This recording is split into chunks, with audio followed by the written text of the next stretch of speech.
In Frieren, there are various types of spells, including offensive, defensive, and many more. Sometimes it can be hard to remember all of them. That's why in this video, I'll explain every single spell in Frieren, beginning with the offensive spell Zoltraak. Zoltraak is also known as the demon killing spell. It is a piercing offensive spell that fires concentrated blast of mana. It was developed by the demon Qual, and it is the first ever piercing spell in the history of the Frieren's world. During its early period, Zoltraak was considered an unstoppable spell. However, when Qual was being sealed, human race created a defensive spell for Zoltraak. Because of that, in the modern mage era, Zoltraak has become very simple basic offensive spell, but still is strong enough to defeat mages of the current era. Zoltraak is noted for its mana efficiency and fast casting time, making it ideal for modern mages. Its simplicity enables rapid fire barrage, particularly by mages like Frieren, who is exceptionally skilled at casting Zoltraak quickly.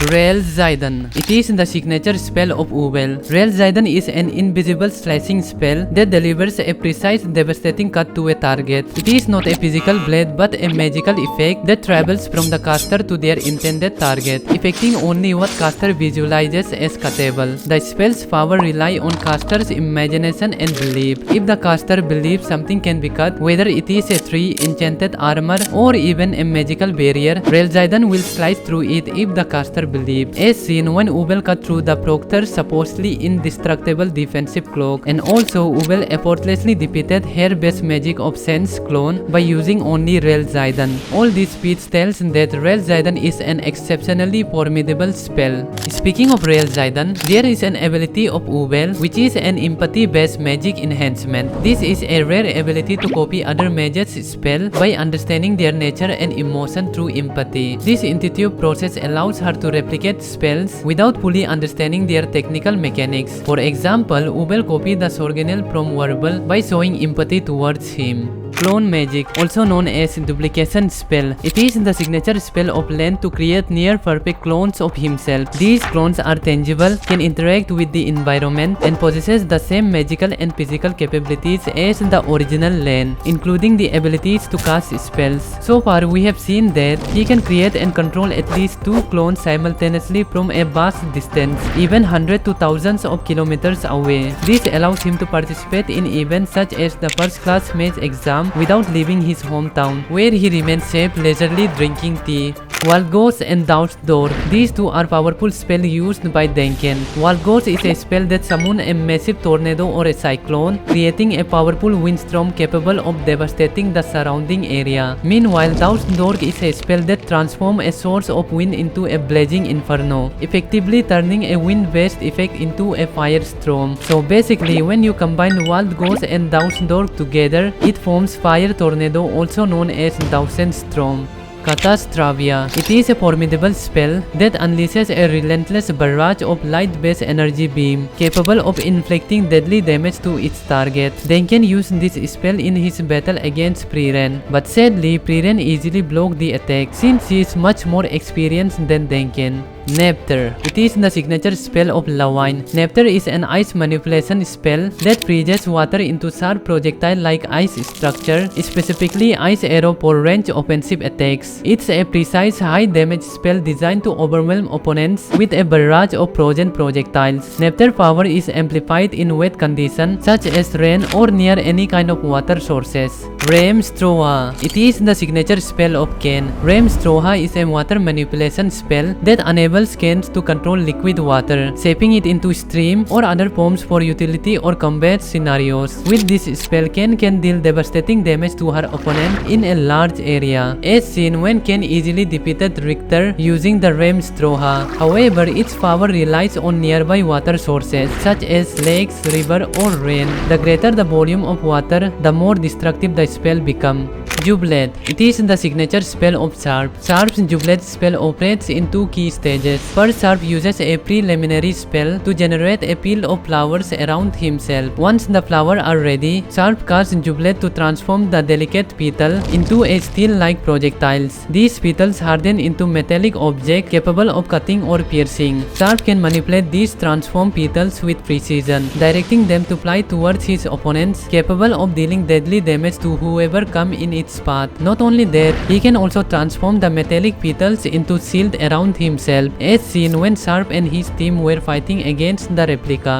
Doraget. It is the signature spell of Ear. Just like Jubilee of Sharp, Doraget also operates in two key stages. First, Ear uses the Plight magic to position herself above her opponent, which gives her a strategic point of view. She then gathers multiple small rocks around herself using the Doraget spell. That allows Ear to control all the levitating small rock or stones, and once all of them are ready, then she launches them as high-velocity projectile towards her opponent. Fern described that the impact of the Doraget attack being like a cannon impact, which suggests that it is a quite destructive spell. Doraget is known for its mana efficiency as compared to other type of flashy spells. However, Doraget is less potent than more advanced spells like Zidon or Zoltraak in terms of raw destructive power. Auserlisa, also known as the Spell of Obedience. It is the signature magical ability of Aura the Guillotine. This spell showcases Aura's unique and terrifying power, blending immense strength with significant risk. Well, let me explain you why. Aura casts Auserlisa using a magical artifact known as the Scale of Obedience. When the Scales of Obedience activate, Auserlisa places Aura's soul and her opponent's soul onto the scale, objectively measuring their respective mana levels. And the person who has the greater mana pool gains complete and permanent control over the other person's body. Basically, the loser becomes a puppet completely obedient to the winner's command. The loser will follow any command of the winner. The scariest part is the loser completely obey the command even after the death. This mechanism makes Auserlisa a devastating spell, capable of turning enemies into loyal minions with just a single cast of spell. However, it is a double-edged sword. I don't think other than Aura anyone would wanna use it. View the Regime. It is a highly powerful and destructive offensive spell that unleashes a barrage of uncontrollable purple color lightning blasts from the caster's staff, capable of dealing devastating damage in a wide area, making it highly destructive to both target and the surrounding environment. It shatters and obliterates obstacles in its path. Frieren cast this spell at the start of her fight against her replica, highlighting that it is a high impact offender spell. However, Frieren rarely uses View the Regime due to its destructive nature and high mana cost. Boljanbel, also known as Hellfire spell. It is a devastating fire-based spell that unleashes a massive inferno, considered one of Frieren's most powerful offensive techniques. As you can see in this scene, Boljanbel effortlessly melted the entire massive rock filler. Well, no wonder it is a high-level spell of Frieren. Now it's time for the defensive spell. So far in the anime, we have seen only one defensive spell, which is the Hexagonal Protective Barriers, often referred as modern defensive magic. It is a fundamental defensive spell widely used by mages to counter magical and physical attack, particularly the powerful offensive spell Zoltraak. The Hexagonal Protective Barrier was specifically developed to counter Zoltraak because in the past Zoltraak used to be an unstoppable spell.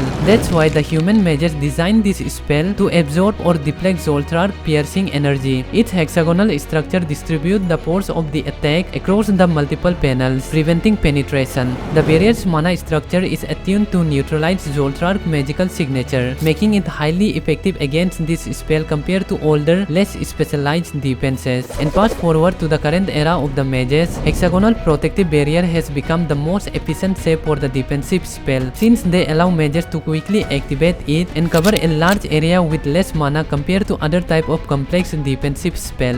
Now let's come to the supportive spell, Sorgenil. It is the signature spell of Ubel. Sorgenil is a spell that restrains a single target, completely immobilizing them and suppressing their ability to access or manipulate their mana, rendering them unable to cast spells. Basically, Sorgenil paralyzes the target, which is why it is one of the most deadly and useful spell in 1 vs 1 combat. Even Ubel admitted that he have killed tons of enemies in the war using Sorgenil's spell. However, for Sorgenil to work, caster must have a clear view of the target's entire body. If any body part of the target is outside the line of sight, then the spell fails to activate or maintain its restraint. The Bird Catching spell. This spell is almost like Sorgenil, but it is actually a poke magic spell from a tribe, designed to capture only birds. This spell can't bind humans like Sorgenil do. Frieren have enhanced this spell to catch bird-like monsters, such as the one that attacked Ken during the first class mage exam. And this bird catching spell has a significant drawback. It only works within 50 cm range, which is really a small range as compared to Sorgenil.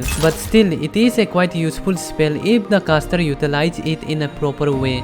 Gilver. It is the signature spell of Laufen. Gilver is a speed-enhancing poke spell used by Laufen, originating from a mountain tribe in the southern lands. Gilver allows Laufen to move at extraordinary speed, as supersonic or even faster than the eye can see, that it creates an illusion as if Laufen is teleporting from one place to another. The spell enables rapid repositioning and invasion, as seen when Laufen easily steals the Stella from Frieren during the first class mage exam without being noticed initially. Restraint magic. It is the signature spell of Method. Restraint magic immobilizes targets by manipulating magical energy to bind or restrict their movements. Basically, it creates invisible or semi-visible magical threads or barriers that wrap around a target, preventing them from any kind of movement. The mechanism is almost like the Sorgenil. These bindings are strong enough to hold even a powerful opponent. However, if there is an immense difference in mana between the caster and the target, then the restraint spell doesn't work. For example, when Method tried to restrain Frieren, but it didn't work since Frieren has much more mana than Method.